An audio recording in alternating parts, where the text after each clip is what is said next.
Professionalism is extremely important for students because it's about their reputation. You want to build a reputation or your brand.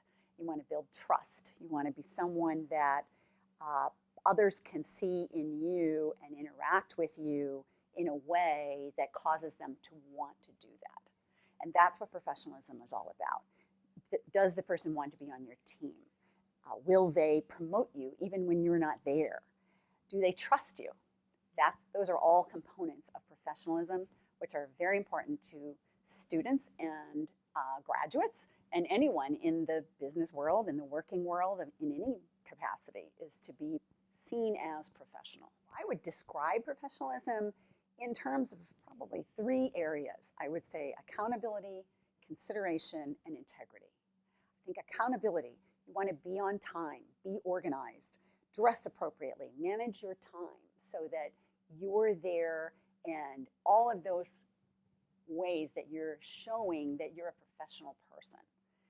Consideration has to do with communicating with tact, listening to others, considering how your actions impact them. So displaying humility, being curious, wanting to know and learn from others around you, not always thinking that you're the smartest person in the room and that you have all the answers. Asking for help when you need it. We are all human. There are things that we don't know or that we aren't going to be able to do because they're not our skill set. And I think it's very professional to be considerate of others and to ask for their help, ask for their ideas and their input. And finally, I would say this idea of considering how what you do impacts others goes back to the golden rule. We all want to be treated the way we want to treat others the way we would want to be treated. And we want to be considerate of how what we're doing impacts others around us. And finally, that concept of integrity, being honest. That's a part of professionalism. Don't take shortcuts. Don't skirt the rules. Be considerate. Don't be overly emotional. We want to remove a little bit of that emotional piece from our work so that we can act in a way that is going to be consistent. Don't be a moody person who, people are afraid to come to you or they're afraid to bring something up because they don't know if you're going to fly off the handle or if you're going to overreact to something. Keep your composure. Composure is a piece of professionalism. So I think students can easily demonstrate professionalism as when they're on campus, when they're involved in the school. Be on time. Be a participant. Participate actively in your classes and demonstrate curiosity. Ask questions. Be a part of the discussion. Be organized. Be organized in your work. Be organized with your time. Volunteer for opportunities that come your way. And not just volunteering to be there, but take on a leadership role. Be actively engaged. Don't complain. You may find that something isn't the way you like it. It's easy to just complain. The thing you should be doing is looking for how you can make it better. How can you contribute? I always tell the people that report to me, don't come to me with a problem unless you also have some ideas around a solution.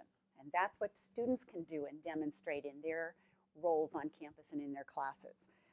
Pull your weight. Don't slack off. I think, we've all been on group assignments or team projects where there's that one person that doesn't seem to be really doing their share and the bulk of the work is falling on everybody else. Don't be that person. You know what you need to be doing. Take that responsibility and do your share. And then treat others with respect. As I said, going back to that golden rule, those are all those are ways that students can demonstrate professionalism every day in the things that they're doing while they're in school and then beyond. You can practice professionalism by getting involved on campus. As I mentioned, get involved in clubs and organizations and take a leadership role. Participate actively in class. Be prepared. Ask questions. Be a part of the discussion. Get to know your professors. I think that's really important. And it's going to benefit you because later on down the road, that professor might be someone that could give you a recommendation or write a letter of reference for you. They can also help you make contacts in the wider world. If you're looking for an internship or if you're looking for that first job out of school, those professors are going to be the people that are going to be really critical to helping you do that. So you need to demonstrate your professionalism to them so that they will feel confident when they do those recommendations. You can also read books about leadership. You can volunteer in the community, seek out internships, get involved in those kinds of things. You can also take an interest in what other professionals are doing. So you can participate with your classmates in professional organizations. Many professional organizations of business organizations have student chapters. I know when I was in school, there was a student chapter of the Society for Human Resource Management, and I was actively involved in that. I know there are student chapters of accounting organizations and other business-related professional groups. So those are opportunities to get involved as well.